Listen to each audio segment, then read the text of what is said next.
Olviden todo lo que sabían sobre la noble Roma, con sus estatuas de mármol y sus leyes sabias. En este video revelaremos una de las páginas más sucias y vergonzosas de la historia antigua, una que los propios romanos hubieran preferido borrar de la memoria para siempre. Descubrirán cómo un imperio que presumía de su civilización cometió un crimen monstruoso contra 30.000 personas desarmadas que creyeron en una promesa de paz. Les contaremos sobre un simple pastor que, él solo, puso de rodillas a la maquinaria de guerra más grande de la antigüedad, haciendo temblar de miedo y humillación a los generales romanos. ¿Por qué las legiones de élite no pudieron lidiar durante años con un ejército de fantasmas? ¿Y a qué bajeza tuvo que recurrir el Senado cuando el acero romano resultó impotente? Les espera un desenlace cuyo cinismo les helará la sangre. El final de esta historia enseñará una lección cruel sobre el precio de la confianza y mostrará el verdadero rostro de la traición, por la cual, como resultó, se paga de una manera muy distinta a la que esperan los asesinos. Imaginen el olor del polvo ardiente, mezclado con el sabor metálico del miedo que inunda la garganta. Están de pie bajo el sol abrasador de España, rodeados por 30.000 personas, hombres, mujeres, ancianos, niños. No vinieron a morir, vinieron por esperanza. Miren sus rostros. ¿Ven ese alivio? Creen que la guerra ha terminado. Creen en la palabra de Roma. ¡Qué error tan monstruoso y fatal! La República Romana, esa boca insaciable del mundo antiguo, siempre supo vender hermosos eslóganes: paz, amistad, prosperidad.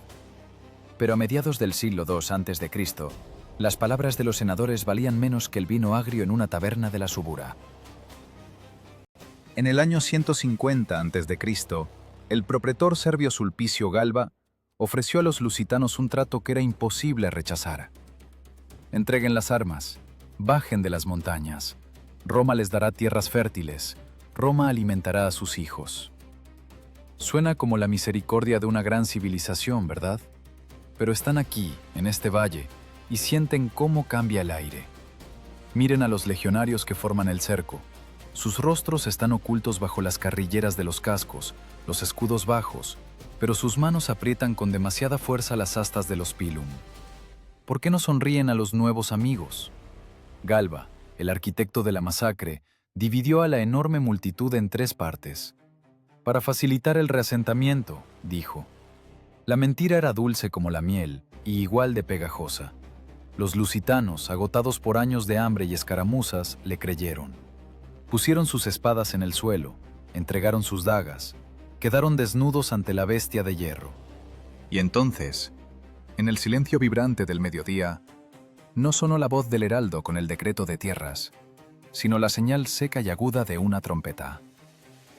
¿Alguna vez han escuchado cómo suena la traición? No son discursos pomposos. Es el sonido del acero saliendo de la vaina, el estruendo simultáneo de miles de hojas. Los romanos no comenzaron una batalla. En una batalla el oponente tiene una oportunidad. Esto fue el trabajo de un carnicero en un matadero.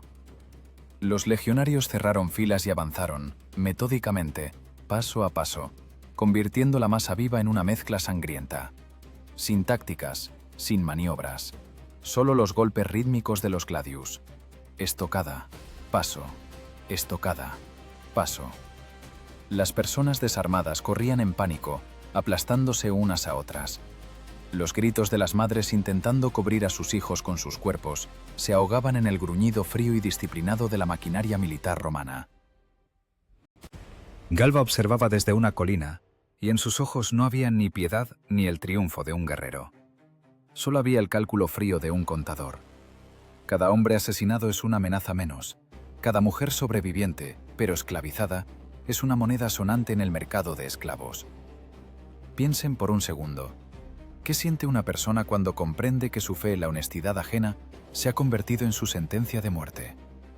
Ese día los romanos no solo mataron a miles de personas, mataron el concepto mismo de confianza. Le mostraron a todo el mundo bárbaro que la paz romana no es ley, es el derecho del fuerte a cortarle la garganta al débil mientras éste mira hacia otro lado. El valle se convirtió en un pantano, pero no por la lluvia. La tierra no alcanzaba a absorber la humedad.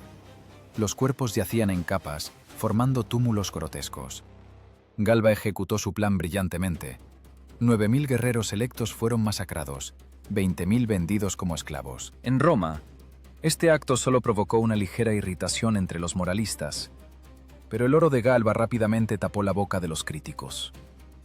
La República aceptó este regalo sangriento. Después de todo, a los vencedores no se les juzga, ¿cierto? Pero en medio de ese infierno, entre montañas de cadáveres y gritos de moribundos, ocurrió algo que no tuvo en cuenta ni el astuto Galba ni el sabio Senado. La estadística es algo obstinado, pero al destino le gusta la ironía. En el caos de la carnicería, deslizándose entre los escudos romanos, esquivando lanzas, corría un hombre. Se llamaba Viriato. Recuerden este nombre. Ese día él no era nadie, un simple pastor, tal vez un bandido menor, uno de miles. Vio cómo los romanos mataban a sus amigos. Vio cómo los legionarios reían mientras remataban a los heridos. Sintió el olor de su sudor y de su triunfo.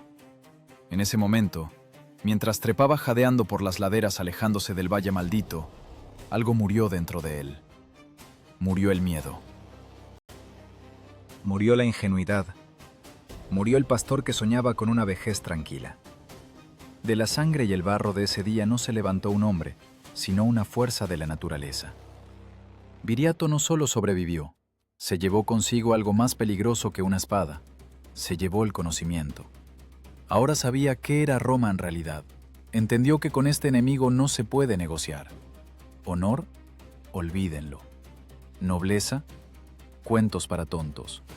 Contra tal enemigo solo hay un arma, el odio absoluto, despiadado y total. Los romanos, celebrando una victoria fácil y contando las ganancias de la venta de esclavos, no notaron que habían pasado por alto el detalle más importante. Pensaron que habían decapitado a Lusitania, pensaron que habían roto la columna vertebral de la nación. Pero en realidad, con su crueldad traicionera, ellos mismos forjaron la espada que pronto estaría puesta en la garganta de la República. Viriato se disolvió en las montañas, se convirtió en un fantasma. Mientras Galba se bañaba en lujo y los senadores se repartían la piel del oso antes de cazarlo, en los desfiladeros profundos y los bosques impenetrables, comenzaba a reunirse una nueva fuerza. Viriato no se puso a llorar a los muertos, convirtió su dolor en un plan. Miraba los campamentos romanos desde la altura del vuelo de un águila y comprendía. En campo abierto no se puede romper el acero romano. Pero, ¿quién dijo que hay que pelear con ellos bajo sus reglas? El pastor sobreviviente miraba sus manos. Estaban acostumbradas a sostener un bastón, pero ahora ansiaban empuñar la empuñadura de una falcata. No planeaba librar una guerra de ejércitos, planeaba declarar una cacería. Y la presa en esta cacería serían aquellos que se consideraban la cima de la cadena alimenticia. La historia contuvo el aliento. De la semilla de la traición, regada generosamente con sangre, comenzó a brotar un espino que asfixiaría al águila imperial. Viriato comenzó a reunir a su alrededor a aquellos que no tenían nada que perder, y en sus ojos ardía el mismo fuego frío que en los de él. La guerra aún no había comenzado, pero la sentencia para Roma ya estaba firmada. Allí, en las montañas, donde las sombras se alargan y cada piedra está lista para convertirse en un arma. Mientras los gobernadores romanos enviaban a Senado informes victoriosos, describiendo a Lusitania como una provincia sometida, en las montañas ocurría la alquimia de la guerra. Viriato no construyó fortalezas. Entendía lo que no podían comprender los graduados de las academias militares romanas. En una guerra con un gigante, tu única defensa es la ausencia de forma. Si eres un muro, te derribarán con un ariete. Si eres niebla, asfixiarás al enemigo. Él convirtió a sus tropas en esa misma niebla, venenosa, inasible, mortal. Imaginen que son un legionario. Son parte de la máquina militar más perfecta de la historia de la humanidad. Les enseñaron a mantener la formación, a juntar los escudos, a moverse como un solo organismo. Son un ladrillo en un muro inquebrantable. Pero, ¿de qué sirve el muro cuando el enemigo no ataca de frente? Viriato privó a los romanos de su carta principal, la batalla general. Se negó a salir a campo abierto, donde la disciplina romana tritura todo lo vivo. En su lugar, arrastró al imperio a un laberinto. Las montañas lusitanas se convirtieron en aliadas de los rebeldes. Los romanos llamaban a esto latrocinium, robo, bandidaje. ¡Qué arrogante error! No era bandidaje.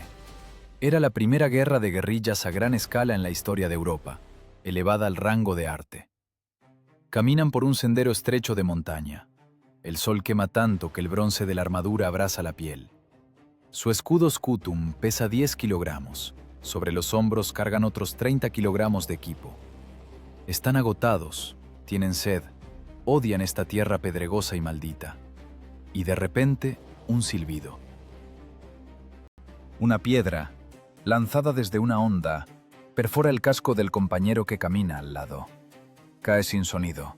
La formación se congela. ¡Tortuga!, grita el centurión. Los escudos se cierran. Esperan el golpe. Esperan que los bárbaros se lancen al ataque con gritos y ustedes los reciban con la punta del gladius. Pero no pasa nada. Silencio. Solo el viento corre por el desfiladero y en algún lugar grazna un cuervo. Esperan 1 hora. 2. Nadie. Bajan los escudos, dan un paso y de nuevo un silbido. Otro caído. Otra brecha en la formación. Es una guerra de nervios. Viriato enseñó a su gente a golpear y desaparecer. Golpea y corre. Para la mentalidad romana, obsesionada con el concepto de valor y la confrontación abierta, esto era impensable. Parecía cobardía. Pero pregúntense, ¿quién es más tonto? ¿El que se queda bajo una lluvia de flechas por una pose heroica o el que usa cada arbusto para sobrevivir y vencer? Las patrullas romanas se convirtieron en presas. Viriato usó una táctica que más tarde llamarían guerra asimétrica. Sus guerreros no llevaban armaduras pesadas. Eran ligeros, rápidos, conocían cada sendero de cabras, cada arroyo. Atacaban por los flancos, por la retaguardia, desde la altura. Caían como un enjambre de avispones. Picaban en los lugares más vulnerables y se disolvían en el bosque antes de que la torpe columna romana lograra darse la vuelta. Los legionarios empezaron a temer a su propia sombra. El quiebre psicológico no ocurría en el momento de la muerte, sino en las largas horas de espera. Por la noche el campamento no dormía. Cualquier crujido de una rama obligaba a los centinelas a mirar en la oscuridad hasta que les dolían los ojos. Les parecía que los árboles cambiaban de lugar, que las montañas se movían para aplastarlos.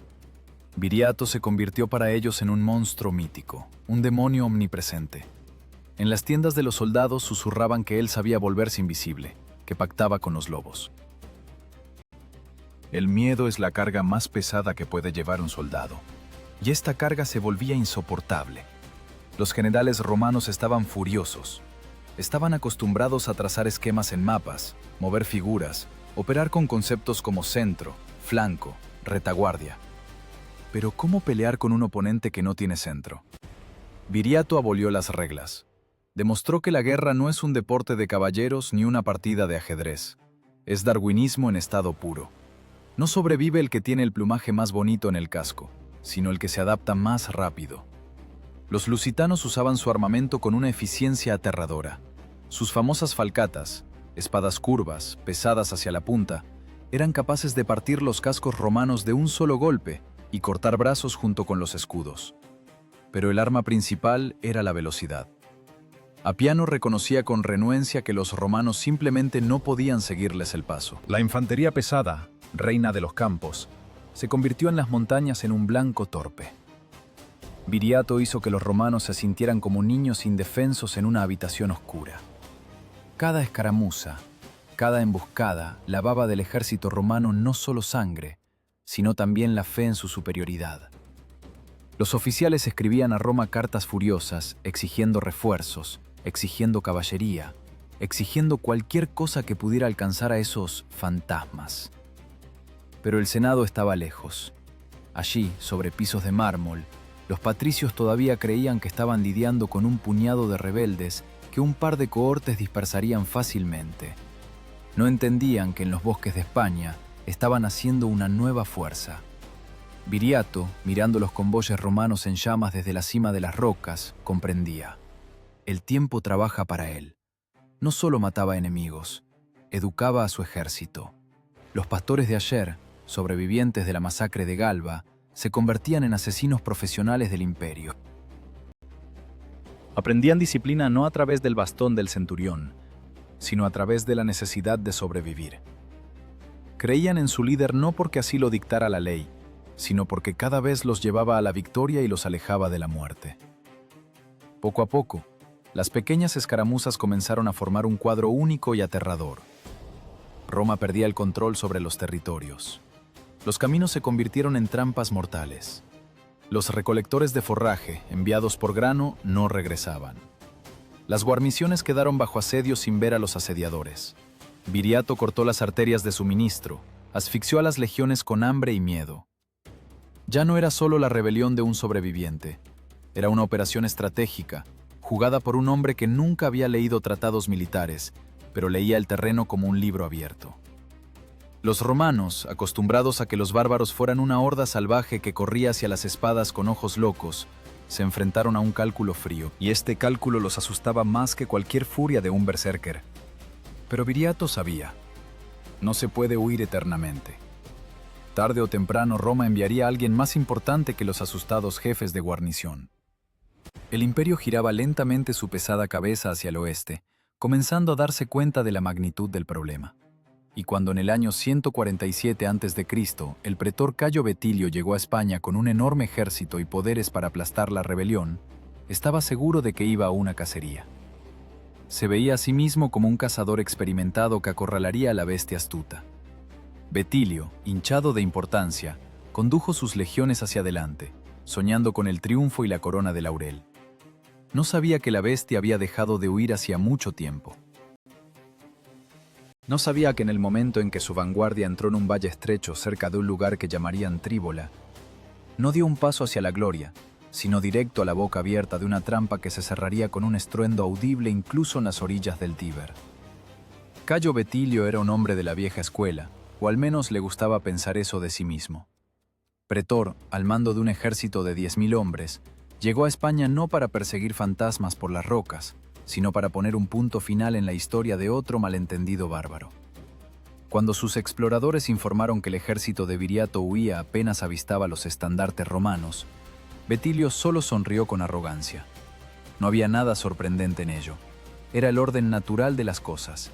La civilización avanza, el salvajismo retrocede. Los romanos veían las espaldas de los lusitanos huyendo. Veían cómo tiraban los suministros en pánico, cómo su formación se deshacía en pequeños grupos. Para un legionario, este espectáculo actúa como una droga. El instinto del depredador eclipsa la razón. ¿Formación? Al diablo la formación. Disciplina. ¿Para qué sirve cuando el enemigo ya está roto y solo hay que apresurarse a clavar la espada en su espalda antes de que lo haga tu compañero? Betilio dio la orden de perseguir. Esa era la orden que esperaba Viriato. Esa fue la orden que costó la vida a 4.000 ciudadanos romanos. El gran ejército romano, olvidando la precaución, se estiró como una serpiente larga y codiciosa, lanzándose a la persecución. Corrieron, jadeando de codicia y emoción, hasta que se encontraron en un lugar que en los mapas se llamaba Tríbola. Era un desfiladero profundo, cubierto de arbustos densos y espinosos, el lugar ideal para quienes conocen sus secretos y una trampa mortal para los forasteros. Y aquí, cuando los legionarios se atascaron en la maleza, cuando sus pesados escudos se convirtieron en una carga y las lanzas largas se enganchaban en las ramas, el pánico de los lusitanos se evaporó al instante. La huida fue un espectáculo. Los actores se quitaron las máscaras. Viriato dio la vuelta a sus hombres. Imaginen este momento. Están persiguiendo una liebre, ya saboreando el asado, y de repente la liebre se detiene, se da vuelta hacia ustedes y ven que tiene colmillos de lobo. De los arbustos, de las rocas, de debajo de la tierra, volaron jabalinas y piedras de todas partes. Los romanos quedaron atrapados en un saco. Los que estaban en la vanguardia intentaron detenerse, pero las filas traseras, sin ver el peligro, seguían empujando, derribando a los suyos. Aglomeración. Caos. El grito que reemplazó al rugido triunfante fue un grito de terror. No fue una batalla, fue una paliza de videntes a ciegos. Viriato no solo superó a Betilio, lo humilló. Demostró que los manuales romanos, escritos en cómodas villas, no valen ni un centavo en el barro real de la guerra. Los lusitanos atacaron con tal furia y velocidad que los romanos ni siquiera alcanzaban a entender de dónde venía la muerte. Los legionarios, acostumbrados a luchar hombro con hombro, quedaron divididos en individuos aislados, acorralados en los arbustos y degollados uno por uno.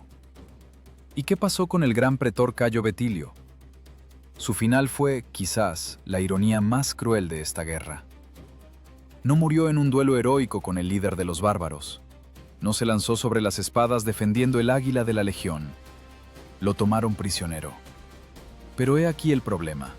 El pretor era viejo, obeso, y se veía tan patético con su túnica manchada de barro y sangre, que el guerrero lusitano que lo atrapó miró a su presa con desprecio. «Por este viejo nadie dará ni una moneda de cobre», debió pensar el bárbaro. A los ojos del simple soldado, frente a él no había un símbolo del poder romano, sino solo una carga inútil. Un esclavo viejo, gordo e inservible.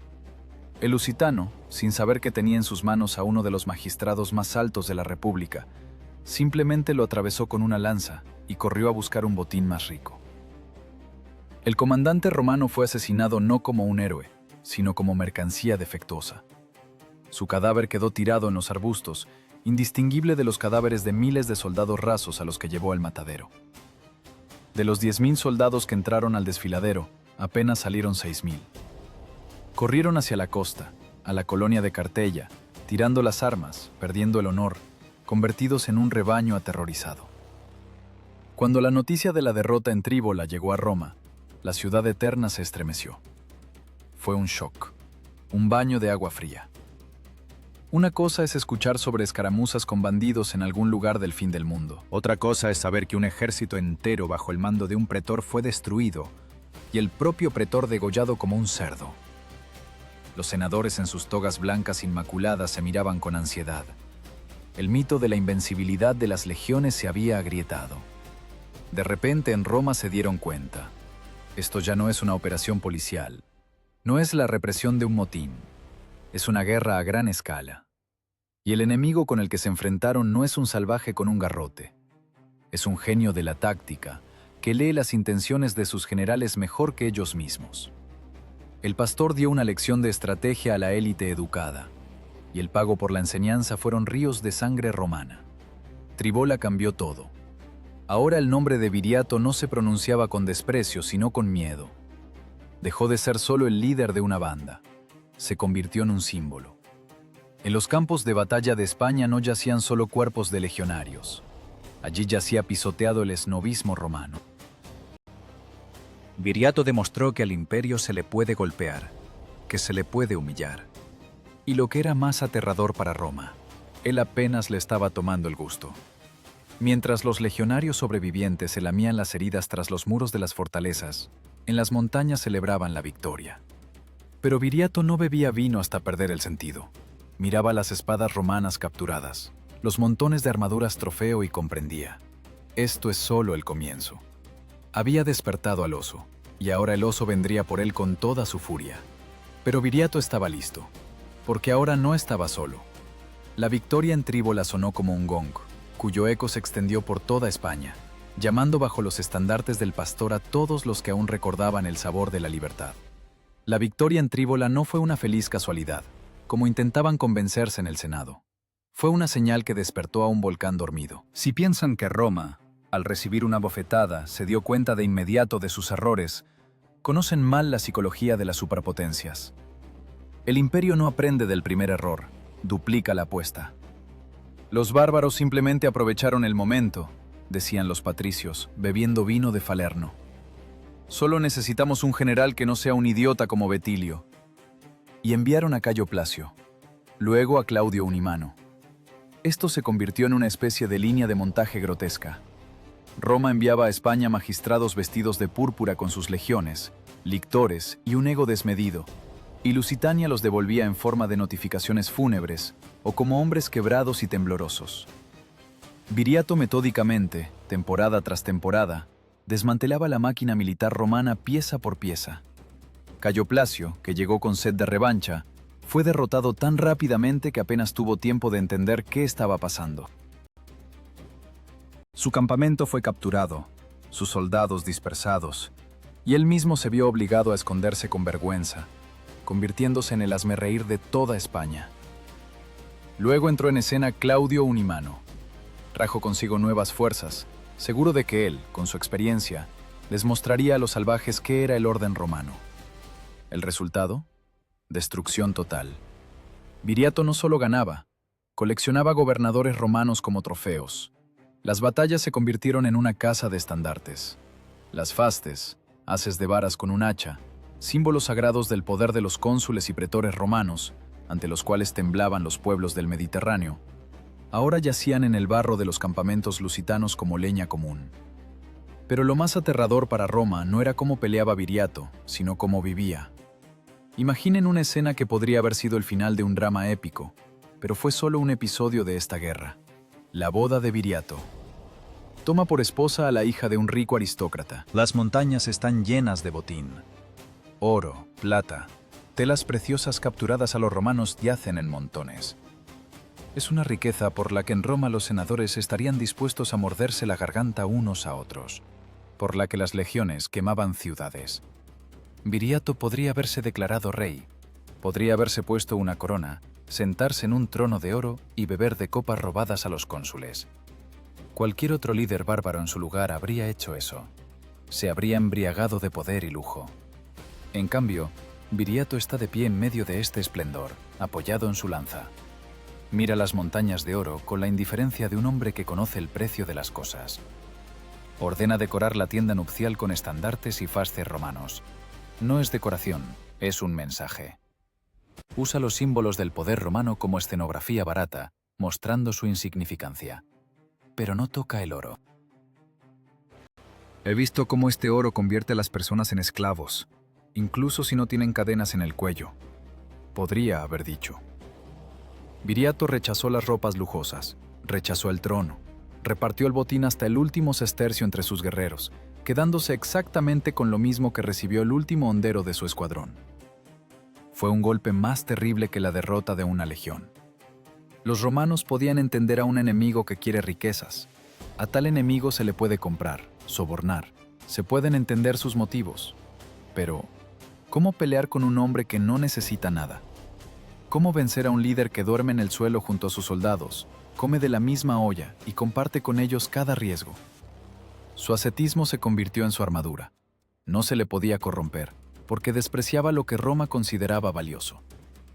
El rumor sobre esto voló por toda la península ibérica más rápido que el viento. Las tribus que durante siglos se habían matado entre sí por un pedazo de pasto o un rebaño de cabras, de repente vieron algo más grande que la enemistad tribal.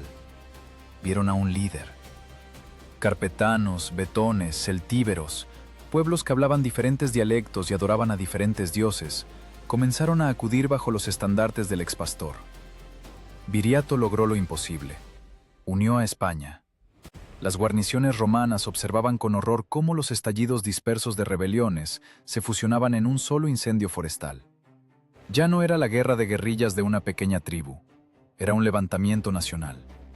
Viriato creó un estado sin fronteras ni capitales, un estado unido no por impuestos y miedo, sino por lealtad y odio común hacia los invasores. Mostró que la libertad no es un concepto abstracto de filósofos, sino una cosa muy concreta. Es cuando no le pagas a Roma, no entregas a tus hijos a su ejército y no inclinas la cabeza ante sus funcionarios. En el Senado reinaba el pánico. Estaban acostumbrados a dividir y vencer. Divide et impera. Pero aquí ese principio falló. El oro no funcionaba, las amenazas no funcionaban. Las legiones desaparecían en las montañas. Viriato se convirtió para la República en una pesadilla. Esa misma sombra debajo de la cama que teme incluso el guerrero más fuerte. Se convirtió en un símbolo. Y los símbolos, como se sabe, son mucho más difíciles de matar que las personas. Una espada puede cortar la carne, pero es impotente contra una idea. Hacia el año 145 a.C., Roma se dio cuenta. No están perdiendo una guerra de ejércitos, están perdiendo una guerra de significados. El pastor resultó ser moralmente superior a los patricios. Mientras los generales romanos robaban dinero público y escribían informes falsos, Viriato construía un mundo nuevo sobre los escombros de sus ambiciones. Y para destruir este mundo, Roma tendría que sacar su espada más pesada. convocar a su mejor sangre y olvidar definitivamente lo que alguna vez llamaron honor. Pero mientras en las montañas de Lusitania sonaban canciones de libertad y las águilas romanas caían en el barro, en el horizonte se acumulaban nubes. El imperio, humillado y enfurecido, preparaba un contraataque. Y este golpe debía darlo un hombre por cuyas venas corría la sangre de los destructores de Cartago. El juego pasaba a un nuevo nivel, donde las apuestas ya no eran solo vida y muerte, sino la existencia misma de los pueblos. Y fue entonces cuando Roma dejó de reír. Las bromas en el Senado terminaron. Los patricios ya no discutían la guerra lusitana entre plato y plato en los banquetes. Porque en el año 145 a.C., la República puso sobre la mesa sus cartas más pesadas. En el muelle de Tarraco desembarcó no otro arribista fracasado soñando con un botín fácil. Bajó a tierra Quinto Fabio Máximo Emiliano. Escuchen este nombre. En él resuena la historia misma de la grandeza romana. Hijo biológico del vencedor de Macedonia, nieto adoptivo del vencedor de Aníbal, hermano biológico del destructor de Cartago. En sus venas corría la sangre de personas que rediseñaban el mapa del mundo con un solo movimiento de mano. Roma no envió a un funcionario, Roma envió a su élite genética. Junto con él llegaron 15.000 soldados de infantería y 2.000 jinetes. Y no era una chusma reunida apresuradamente de deudores itálicos. Eran profesionales, veteranos, cuyas sandalias habían pisado las cenizas de Cartago y Corinto. Fabio Máximo trajo consigo lo que tanto faltaba a los generales anteriores, una disciplina férrea y despiadada. Lo primero que hizo fue negarse a pelear. Imaginen la decepción de los lusitanos. Estaban acostumbrados a que los romanos, como perros rabiosos, se lanzaran al ataque a la primera vista del enemigo, cayendo en la trampa. Pero Fabio se encerró en el campamento. Durante todo un año instruyó a sus soldados. Les enseñó a no temer los gritos de los bárbaros. Los obligaba a mantener la formación bajo una lluvia de piedras. Se comportaba como un cirujano que esteriliza cuidadosamente los instrumentos antes de una operación compleja. Ya no era una cacería. Era una partida de ajedrez entre dos grandes maestros, donde la apuesta eran miles de vidas. Viriato sintió el cambio de inmediato. El aire se volvió más denso. El ejército romano ya no se dispersaba. Se movía como un monolito único, blindado en bronce. Fabio no se metía en los desfiladeros, no perseguía fantasmas. Ocupaba metódicamente las ciudades, cortaba las rutas de suministro, apretando lenta pero seguramente el nudo en el cuello de la rebelión. Fue el momento de la verdad, el choque de dos mundos. Por un lado, un aristócrata hereditario que aprendió la guerra por los pergaminos de sus grandes antepasados, rodeado de los mejores centuriones del mundo. Por el otro, un ex pastor cuya universidad estuvo en las guaridas de lobos y en los pasos de montaña. Viriato comprendía. El tiempo trabaja en su contra. Si permite que Fabio imponga su juego, la rebelión se asfixiará. Necesitaba un milagro. Necesitaba obligar a este intelecto romano cauteloso, inteligente y frío a cometer un error. Y decidió tomar un riesgo que haría encanecer a cualquier teórico militar. La batalla general se desarrolló cerca de la ciudad de Baécula.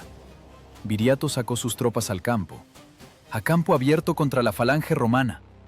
Parecía un suicidio. Los romanos se formaron en un orden de batalla impecable. Un muro de escudos, un bosque de lanzas, cascos brillantes. Fabio, observando esto, debió pensar que el líder bárbaro finalmente había perdido la razón por la desesperación. La batalla comenzó. Estruendo de golpes, gritos, polvo que tapaba el sol. Los lusitanos peleaban con furia, pero la disciplina romana se imponía. La formación de las legiones, lentamente, como una apisonadora, empujaba a los rebeldes. Y de repente las filas de los bárbaros vacilaron. Empezó. Los lusitanos se echaron a correr. Se veía absolutamente natural. Caos, armas abandonadas, espaldas de enemigos huyendo. Era ese mismo momento que espera cualquier soldado. El momento del triunfo, cuando el enemigo está roto y solo queda rematar. Incluso la férrea compostura de los soldados de Fabio se agrietó. El instinto de persecución es el más antiguo y el más fuerte. Las líneas romanas comenzaron a estirarse, la formación se rompió, los legionarios se lanzaron hacia adelante para alcanzar a tomar trofeos. Y en ese segundo, cuando los romanos ya bebían mentalmente el vino de la victoria, Viriato dio la vuelta. No era una huida, fue la mayor actuación en la historia de las guerras antiguas. Viriato usó la inercia de la enorme máquina romana contra ella misma. Tan pronto como los legionarios rompieron la formación, los bárbaros, en fuga, giraron 180 grados con una sincronía que envidiaría el ballet. Y desde los flancos, de la nada, golpeó la caballería oculta. La trampa se cerró con un crujido de huesos. Lo que sucedió después no fue una batalla, sino una lección. Viriato le mostró a Fabio Máximo Emiliano que los libros de táctica son buenos en la biblioteca, pero en el campo de batalla reina la improvisación. La vanguardia romana fue cortada y destruida. Los veteranos de élite, conquistadores de Cartago, caían en el barro bajo los golpes de las falcatas españolas, exactamente igual que los reclutas novatos antes que ellos. Fabio Máximo, esa águila romana, observaba con horror cómo su brillante estrategia se desmoronaba en polvo. Logró salvar los restos del ejército solo gracias a un milagro y a la noche que caía. Se retiró al campamento, humillado, aplastado, consciente de la amarga verdad. El linaje no pelea. Los nombres de los antepasados no repelen los golpes de espada. Esa noche en la tienda del comandante romano reinaba un silencio sepulcral. El mito de que a los bárbaros salvajes se les puede vencer simplemente con la organización correcta murió. Viriato demostró que su genio no es accidental. Superó al mejor de los mejores en su propio terreno, bajo sus propias reglas.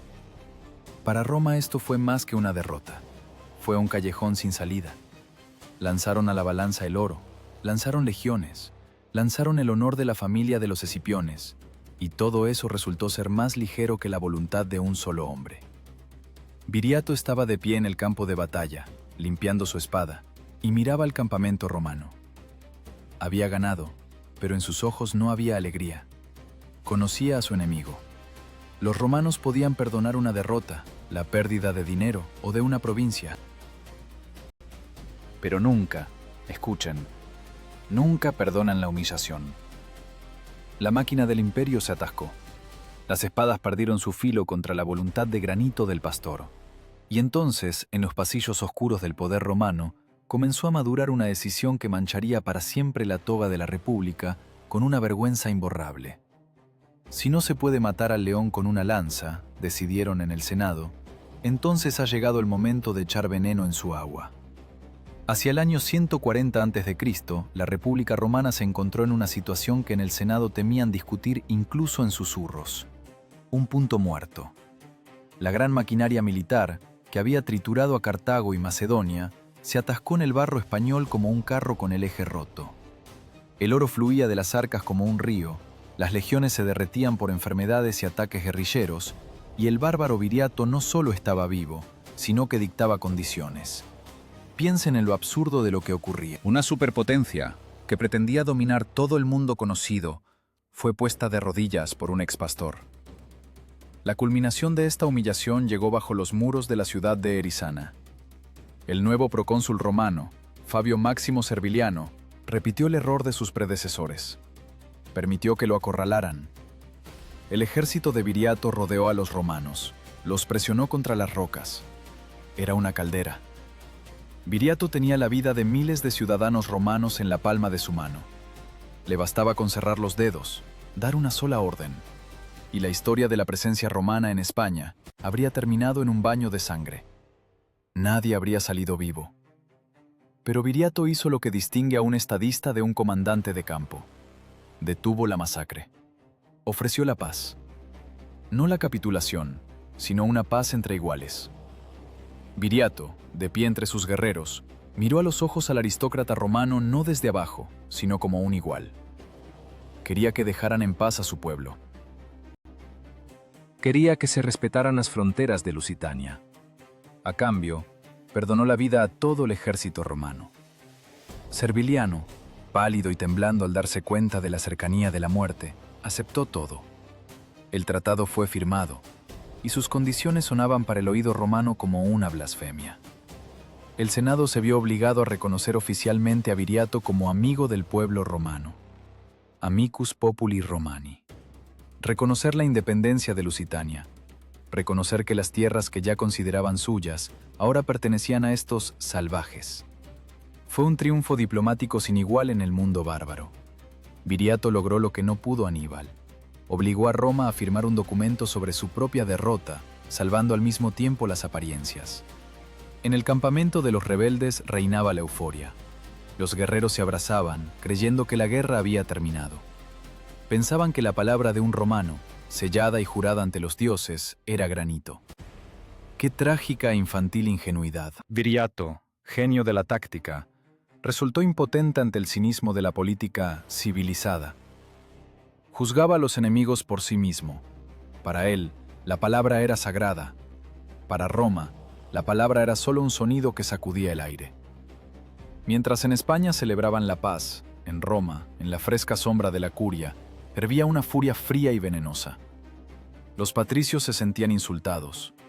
¿Cómo se atreve un simple bandido a perdonar la vida a las legiones romanas? ¿Cómo se atreve a llamarse amigo? Para la mentalidad romana, este tratado no era un acto de misericordia de Viriato, sino una marca vergonzosa en la reputación de la República. ¿Creen que planeaban cumplir este tratado? Ni un solo segundo. Para Roma, la diplomacia no era la búsqueda de un compromiso, sino la continuación de la guerra por otros medios. El tratado del año 140 fue para ellos no el final, sino simplemente una pausa táctica. Necesitaban tiempo para recuperar el aliento, reagruparse y cambiar la hoja desafilada por una nueva. Fue el momento en que la máscara de nobleza se deslizó definitivamente del rostro de la República. Los romanos sonreían a los embajadores de Viriato. Les estrechaban las manos, enviaban regalos, pero a sus espaldas ya afilaban los puñales. El Senado ratificó el tratado, pero inmediatamente, en cartas secretas, dio a entender a sus generales: esta paz es una ficción, busquen la manera de destruirlo, busquen la manera de matar. ¿Quién es el bárbaro aquí?, preguntarán ustedes. ¿Aquel que perdonó al enemigo teniendo la oportunidad de destruirlo? ¿O aquel que usó esa misericordia para preparar una puñalada por la espalda? La historia da una respuesta inequívoca, pero a los vencedores les gusta reescribir los libros de texto. Viriato ganó la guerra en el campo de batalla, pero la perdió en el momento en que creyó que con el imperio se podía negociar honestamente. No entendía que para Roma no existe el concepto de honor en las relaciones con aquellos a quienes consideran inferiores. El tratado era solo una fachada. Mientras la tinta en el pergamino aún se secaba, de Roma ya salía un hombre nuevo, Quinto Servilio Cepión, y no traía consigo una rama de olivo de la paz, sino oro, mucho oro maldito, destinado a comprar lo que no se puede conquistar con hierro. La paz era una ilusión. El silencio que colgaba sobre las montañas de España era engañoso. Era la calma antes del acto más vil y sucio en la historia de las conquistas romanas. Viriato pensaba que había asegurado el futuro de su pueblo, pero en realidad firmó su propia sentencia de muerte. Porque Roma no perdona a quienes le hicieron temer. Y si la espada romana se rompió, entrará en juego el veneno romano.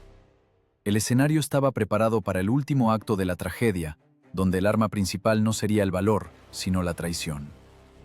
Quinto Servilio Cepión. El nuevo procónsul, que llegó para reemplazar a los perdedores, era un hombre de otra calaña.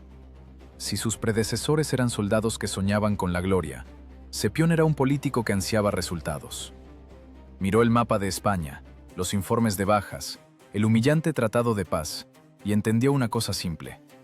En una pelea justa no se puede vencer a Viriato. Ese pastor era más inteligente, más rápido y más talentoso que cualquier general romano. Intentar vencerlo con la espada es como intentar atrapar el viento con una red. Estúpido, costoso e inútil. Pero cualquier fortaleza tiene una puerta trasera. Cualquier hombre tiene un precio. Cepión decidió que si el acero romano no puede atravesar la armadura lusitana, lo hará el oro romano. No trajo nuevos esquemas tácticos, sino veneno.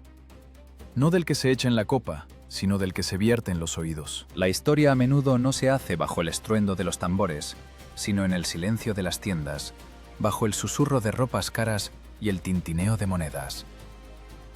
Cepión comenzó a buscar el eslabón débil. No necesitaba desertores comunes, necesitaba acceso a la garganta del líder, y lo encontró donde Viriato menos lo esperaba, en el círculo de sus amigos más cercanos: Audax, Ditalcón y Minuro. Recuerden estos nombres.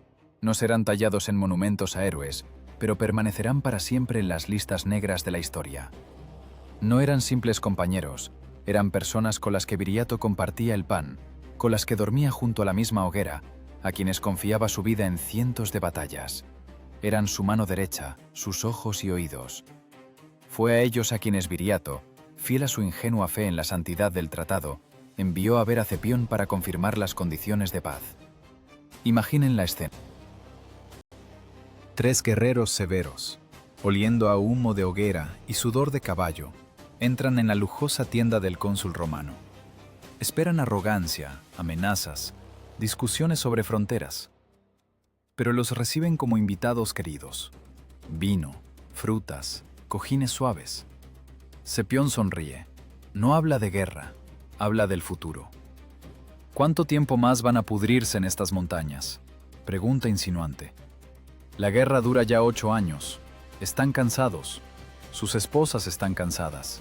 Viriato está obsesionado con la libertad, pero ¿se puede comer la libertad? ¿Se puede uno cubrir con ella de la lluvia?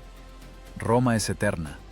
Pueden pelear con nosotros 10 años más, pero al final ganaremos de todos modos, simplemente porque somos más. ¿Y qué pasará entonces? ¿Muerte en una zanja? Cepión era un maestro de la tentación. Pintaba ante los bárbaros cuadros de otra vida. Ciudadanía romana, enormes haciendas en tierras fértiles, oro, montañas de oro aquí y ahora. No hace falta congelarse más en emboscadas. No hace falta esperar cada día una flecha en la espalda. Solo hay que hacer una pequeña cosa, un favor para el amigo del pueblo romano. Al principio tal vez dudaron.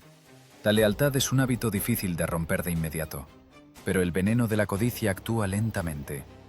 Cepión presionaba en los puntos más sensibles, jugaba con su cansancio, jugaba con su envidia. ¿Por qué Viriato es un héroe y ellos solo sombras? ¿Por qué él decide los destinos y ellos solo cumplen órdenes? El romano puso sobre la mesa un argumento que pesó más que años de amistad: la realidad sonora y pesada de las monedas de oro. En ese momento, en la tienda murieron guerreros y nacieron traidores. No sucedió al instante, pero la podredumbre comenzó a carcomer sus almas. Miraban el oro y no veían metal, sino la llave del paraíso. Se convencieron a sí mismos de que lo hacían por el bien del pueblo. Si Viriato muere, la guerra terminará. Salvaremos a la gente. Así, probablemente, le susurraba una voz interior, tratando de acallar la conciencia. El trato se cerró. Roma compró la victoria sin siquiera sacar la espada de la vaina. Fue el contrato más rentable en la historia de Cepión. El precio de la vida del mayor enemigo de Roma resultó ridículamente bajo en comparación con los gastos de mantener una legión. Audax, Ditalcón y Minuro regresaban al campamento de Viriato. Por fuera no se diferenciaban en nada de las personas que se fueron por la mañana. El mismo bronceado, las mismas armas, las mismas cicatrices. Pero por dentro ya estaban muertos. Llevaban consigo la muerte. Iban cabalgando y sonreían a las patrullas que encontraban. Saludaban a sus compañeros. La hipocresía alcanzó el límite absoluto. ¿Cómo se puede mirar a los ojos a la persona que ya has vendido? ¿Cómo se puede estrechar la mano que vas a cortar? Viriato lo recibió con alegría. Esperaba noticias sobre la paz. Confiaba en ellos sin límites. En su mundo, un mundo de honor y juramentos, la traición de amigos era tan imposible como que el sol saliera por el oeste. Escuchaba sus informes falsos de que Cepión estaba dispuesto a cumplir el tratado, que Roma quería amistad. Asentía. Hacía planes para una vida pacífica, tal vez permitiéndose relajarse por primera vez en muchos años. No veía cómo se movían sus ojos. No sentía el olor a miedo y codicia que emanaba de ellos. La noche cayó sobre el campamento. Una noche española tranquila y estrellada. Viriato se fue a dormir a su tienda. Siempre dormía ligero, listo para saltar en cualquier momento ante el sonido de alarma. La armadura yacía cerca, la espada estaba a mano. Estaba protegido de cualquier enemigo que pudiera venir de fuera, pero no tenía defensa contra aquellos que ya estaban dentro. Mientras el campamento se sumía en el sueño, Los 3 conspiradores no dormían. Se miraban en la oscuridad, apretando las palmas sudorosas. El oro de Cepión les quemaba las manos, incluso estando lejos. No había vuelta atrás. Sabían, si no lo hacían ahora, mañana podría ser tarde. El miedo a ser descubiertos los empujaba más fuerte que el odio. Fue el momento en que la República Romana perdió definitivamente el derecho moral de llamarse civilización. Una victoria obtenida por manos de asesinos a sueldo no vale más que la vida de una rata. Pero a Cepión le importaba un bledo la moral. Necesitaba un cadáver. Y 3 sombras, arrastrándose, se dirigieron a la tienda de su líder, llevando en las manos no armas para la batalla, sino una herramienta para el sacrificio. La historia se congeló mirando esta vileza, pero no intervino. El destino de Viriato fue decidido no en el campo de batalla, sino en el libro de contabilidad de un procónsul romano. Silencio. Esa noche en el campamento de los lusitanos, el silencio no era tranquilizador, sino viscoso, como alquitrán espeso. Si pudieran escuchar la respiración de miles de guerreros dormidos, oirían el ritmo de la esperanza. Estas personas dormían profundamente, creyendo por primera vez en muchos años que lo peor había pasado. Roma reconoció sus derechos. El tratado estaba firmado. Su líder, el gran Viriato, les regaló un futuro. ¡Qué ilusión tan monstruosa! Los crímenes más terribles no se cometen bajo el aullido de trompetas de guerra, sino bajo el canto de las cigarras. Miren a las 3 sombras deslizándose entre las tiendas. Los centinelas junto a las hogueras les asienten perezosamente. ¿Por qué no? Son Audax, Ditalcón y Minuro, los más fieles, los más cercanos. Héroes. Nadie pide la contraseña. Nadie bloquea el camino con una lanza. La confianza es ese mismo escudo que bajaron para asestar el golpe.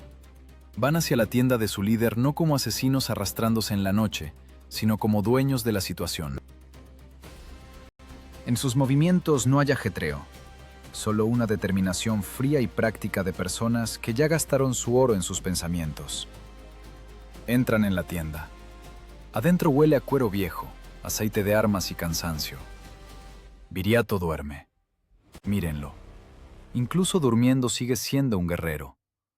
Apiano y Diodoro nos cuentan un detalle sorprendente. Siempre dormía con todo el equipo de combate. Cota de malla en el pecho, grebas en las piernas, la mano cerca de la empuñadura de la espada. Estaba listo para un ataque repentino de legionarios. Estaba listo para un incendio. Estaba listo para que el cielo cayera sobre la tierra. Su paranoia era una defensa perfecta contra el enemigo externo. Ningún soldado romano podría haberlo tomado por sorpresa. Pero no se puso un collar de acero para protegerse de los amigos. Los traidores lo sabían. Conocían cada hábito de su comandante, cada grieta en su armadura. No necesitaban armar una pelea. Una pelea es un riesgo, y ellos no querían arriesgarse. Querían un salario. Todo sucedió de manera cotidiana, asquerosamente silenciosa y rápida. Sin últimas palabras, sin maldiciones, sin final épico digno de canciones. Uno de ellos, tal vez a quien Viriato amaba más, simplemente se inclinó y clavó la hoja en el único lugar desprotegido, en la garganta. El golpe fue quirúrgicamente preciso. Viriato, el hombre que durante años engañó a toda la República Romana, que derrotó a los mejores generales del imperio, murió sin siquiera despertar. Simplemente se ahogó en su propia sangre en la oscuridad de su tienda. Una gran leyenda se cortó no por el impacto de un rayo, sino por una traición banal, comprada por un puñado de monedas. La muerte que llegó a él fue humillantemente ordinaria. No tenía nada que ver con la gloria que rodeaba su nombre. Los asesinos no se quedaron. No miraron cómo la vida abandonaba el cuerpo de aquel que los hizo algo más que simples bandidos de montaña. Se deslizaron fuera de la tienda tan silenciosamente como entraron. Los centinelas volvieron a asentirles. Los 3 amigos de Viriato se dirigieron hacia el campamento romano, apresurándose a cambiar la sangre caliente en sus manos por la plata fría del cónsul Cepión. El campamento seguía durmiendo. Miles de personas soñaban con una Lusitania libre, sin saber que su libertad ya estaba muerta y enfriándose sobre pieles ásperas en la tienda del comandante.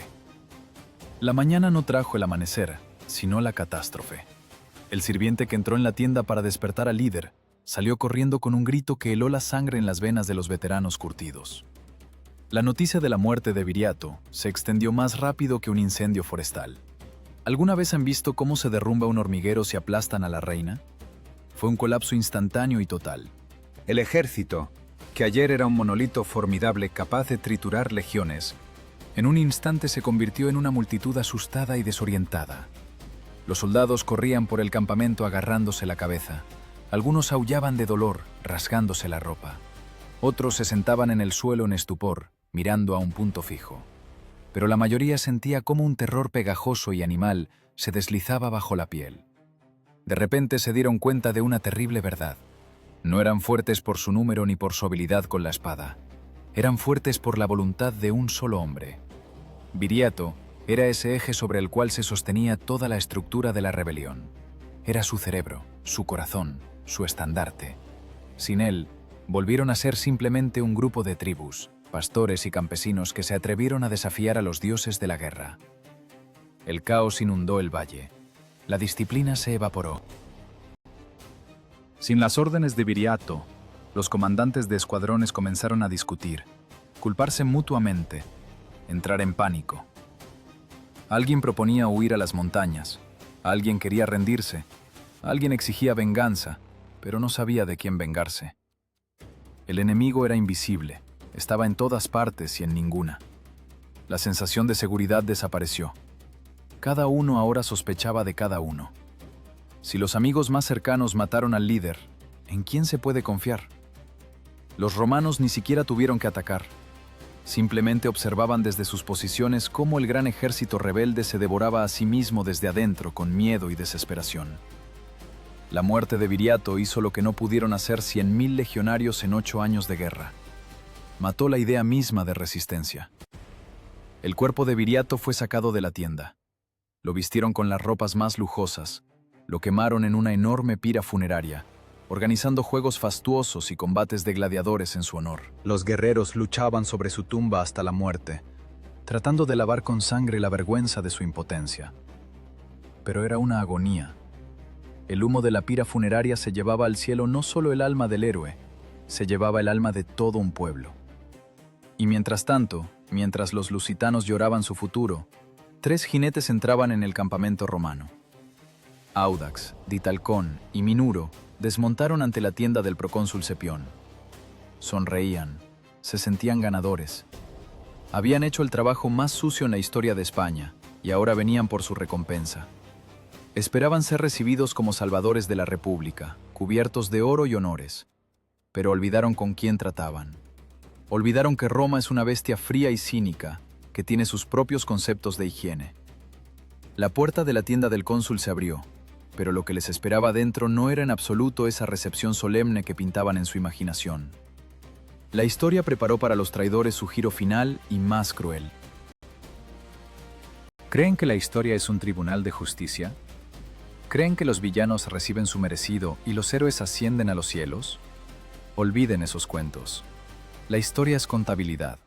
Y ese día, en el año 140 a.C., en la tienda del procónsul romano se hizo el balance más cínico de la historia del mundo antiguo.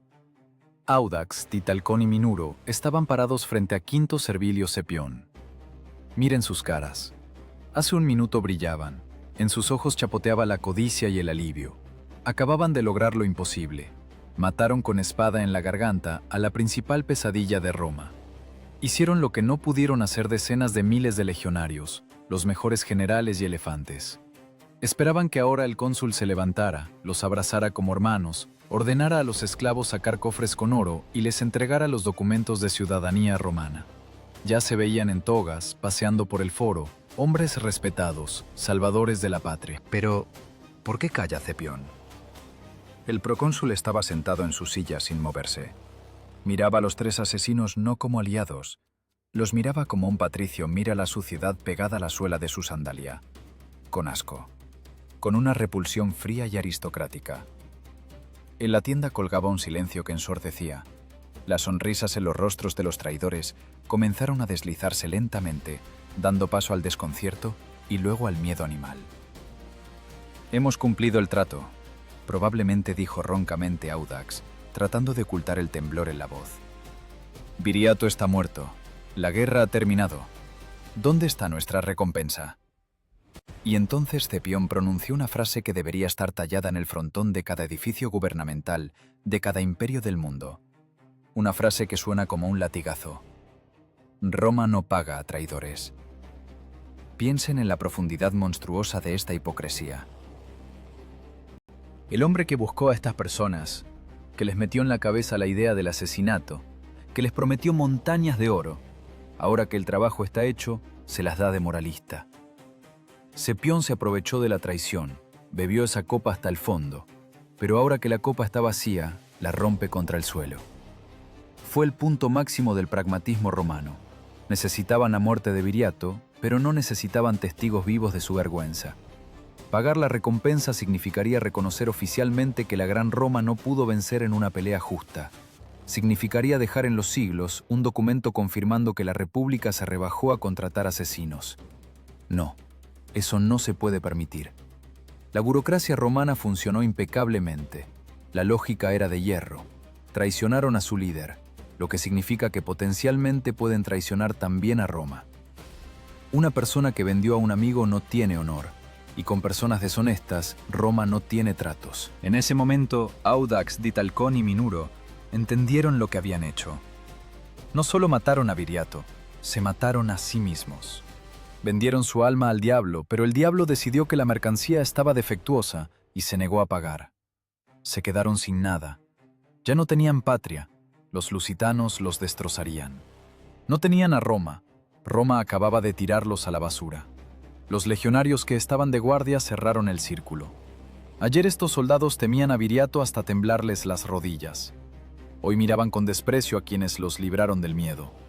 ¿Paradoja? No. Un soldado puede respetar a un enemigo que lo golpea en la cara con una espada. Pero un soldado nunca respetará a una rata que muerde al durmiente en la garganta. Las fuentes históricas difieren en lo que sucedió después, y esto solo subraya la insignificancia del destino de los traidores. Según una versión, los ejecutaron en el acto, rápido, sin juicio, como a perros rabiosos.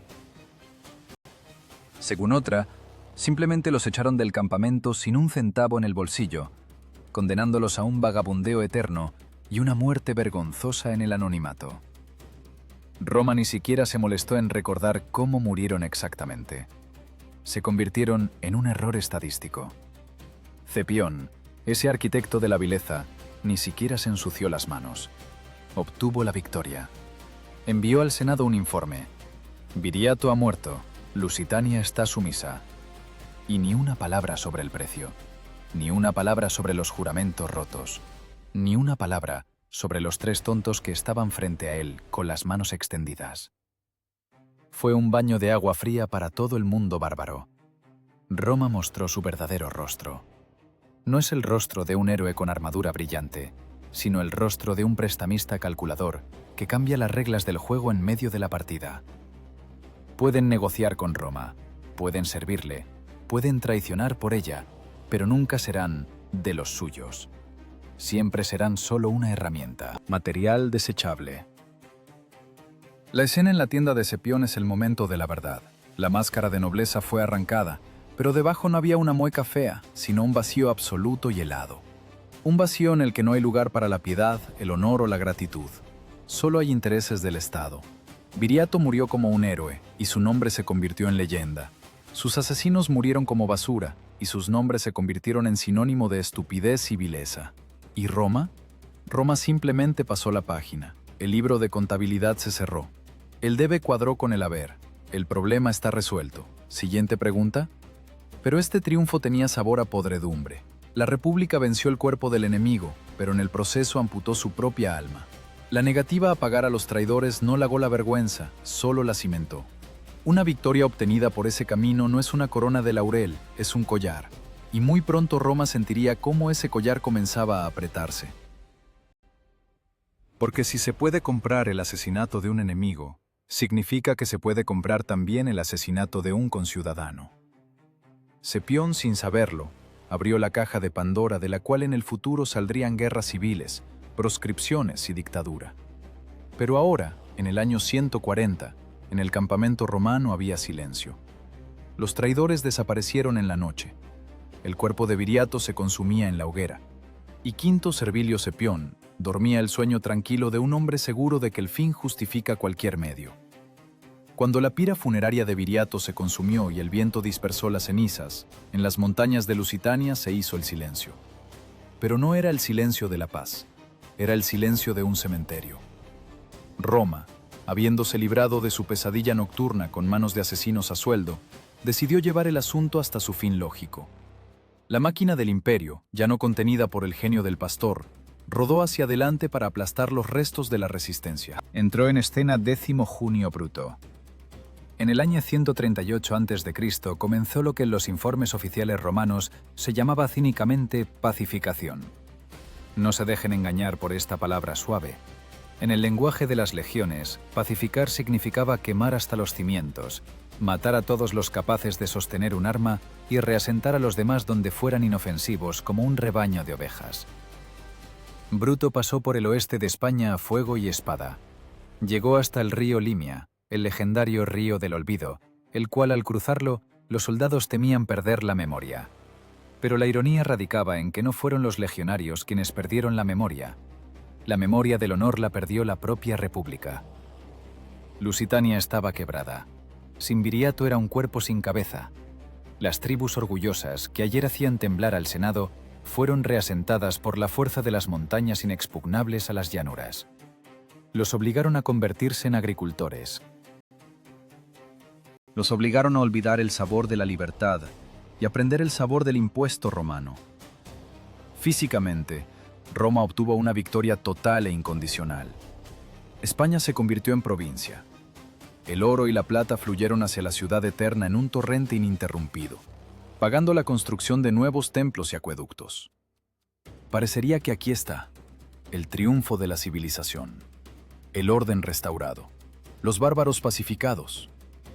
Pero miremos esta victoria no con los ojos de un contador romano, sino con los ojos de la historia.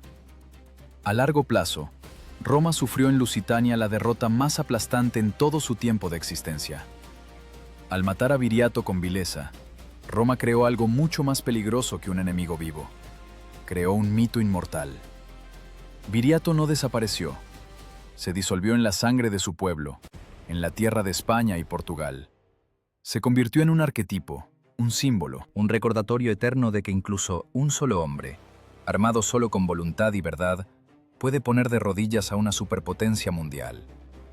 Hoy, 2000 años después, en las ciudades de España y Portugal hay monumentos a Viriato. Calles llevan su nombre. Se componen leyendas sobre él como un héroe nacional, defensor de la tierra natal contra invasores insaciables. ¿Y qué hay de Roma? La República Romana, al matar al bárbaro noble, activó el mecanismo de su propia autodestrucción. Fue un punto de no retorno. La victoria sobre Viriato se convirtió en la prueba de que para lograr el objetivo todos los medios son buenos. Que el valor, virtus, ya no es necesario si hay oro y un puñal. Que la palabra de honor es un rudimento que estorba a la política. Este veneno con el que envenenaron a Viriato entró en el sistema circulatorio de la propia Roma. Miren lo que le sucedió a la República apenas unas décadas después de la muerte del líder lusitano. Los métodos probados en los bárbaros comenzaron a ser aplicados por los romanos unos contra otros. Si se puede comprar el asesinato de un enemigo externo, ¿por qué no se puede comprar el asesinato de un competidor político?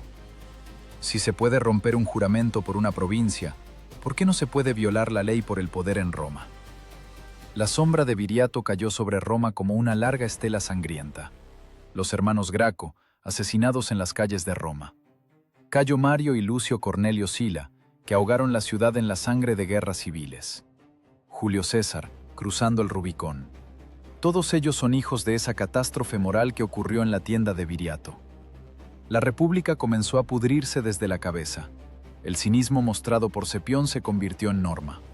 Los generales romanos dejaron de servir a Roma, comenzaron a servir a sus ambiciones, usando las legiones como bandas personales, exactamente igual que usaron a los traidores en España. El imperio, construido sobre los huesos de personas como Viriato, se convirtió en un coloso que devoraba a sus hijos.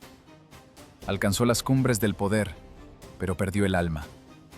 La paz romana se convirtió en una jaula de oro, donde la seguridad se compraba al precio de la esclavitud, y el orden se mantenía sobre el miedo y las denuncias.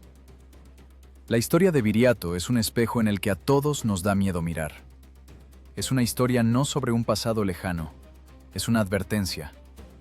Cuando una gran potencia, embriagada de su fuerza, comienza a considerar que las leyes de la moral no están escritas para ella, cuando el pragmatismo se pone por encima del honor, cuando la victoria a cualquier precio se convierte en la única religión, esa potencia ya está muerta. Puede permanecer en pie por siglos más, brillando con mármol y oro, pero dentro de ella ya trabaja el mecanismo de relojería de la decadencia. Viriato perdió la batalla por su vida, pero ganó la batalla por la eternidad. Quedó en la memoria de la humanidad como símbolo de voluntad indómita, como un reproche a la tiranía. ¿Y sus asesinos? Ave César, Ave Imperio, se convirtieron en polvo. Su grandeza se convirtió en ruinas por las que hoy deambulan turistas, sin sospechar cuánta vileza se esconde en los cimientos del Coliseo. Pregúntense, mirando el mapa del mundo moderno, donde los fuertes siguen dictando su voluntad a los débiles. ¿Quién en esta historia fue el verdadero portador de la civilización? ¿El que construía carreteras y baños pero violaba juramentos sagrados? ¿O el que vivía en cuevas pero murió sin manchar su conciencia? Roma pudo comprar la victoria, pero no le alcanzó todo el oro del mundo para librarse de la sentencia de la historia. Viriato duerme en la tierra, pero su espíritu está vivo. Y mientras viva al menos una persona dispuesta a decir no a la arbitrariedad de la fuerza, la guerra del pastor contra el imperio continúa. El telón cae, pero el eco de ese golpe traicionero en la garganta aún resuena, recordándonos: los imperios no mueren por golpes de espadas enemigas, mueren cuando se traicionan a sí mismos.